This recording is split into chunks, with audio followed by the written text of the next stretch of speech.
President Donald Trump's decision to impose tariffs on imports from China is a symptom of paranoid delusions. China's state-run media announced Friday as the two countries ramp up their threats of a full-scale trade war. The woes the administration is inflicting on Chinese companies do not simply translate into boons for U.S. enterprises and the U.S. economy, the official China Daily said in an editorial. The fast-shrinking Chinese investment in the U.S. reflects the damage being done to China-U.S. trade relations by the trade crusade of Trump and his trade hawks, it added. On June 15, Trump released two lists of Chinese products that his administration plans to slam with tariffs of around 25% starting next month. The administration already imposed tariffs of up to 25% on Chinese steel, aluminum and other products like solar panels and washing machines, and has routinely accused China of stealing intellectual property from U.S. companies. Beijing, meanwhile, has accused the U.S. of violating international trade norms, and has said that it will hit back with its own set of tariffs against U.S. imports.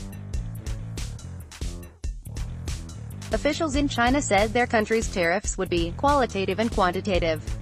Trump responded to China's statement by threatening to impose even more tariffs, leading many to fear that a full-scale trade war is about to break out. Some analysts say that leaders from the two countries are waiting to see who will back down first so that real trade negotiations can take place. Chinese media argued on Friday that the U.S. administration is failing to recognize that it is the U.S. that will be hurt by Trump's trade war. U.S. economists, meanwhile, agree that U.S.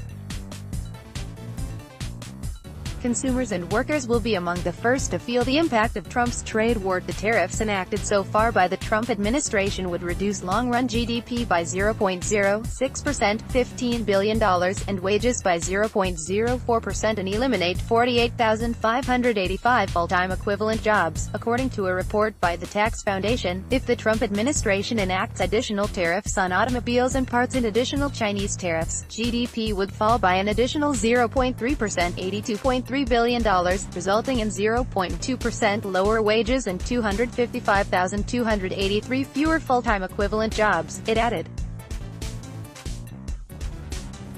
Still, one recent report from the Patterson Institute for International Economics suggests that U.S.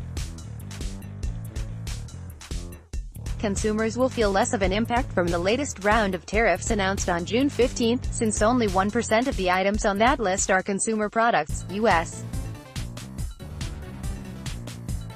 farmers, especially those producing and exporting soy and pork, will be disproportionately impacted by China's retaliatory tariffs, however. For that reason, even many Republicans have opposed the idea of a trade war with China. Nevertheless, Trump has complained about China's unfair trade advantages for decades, and many analysts were surprised that he didn't start a trade war with China earlier in his term.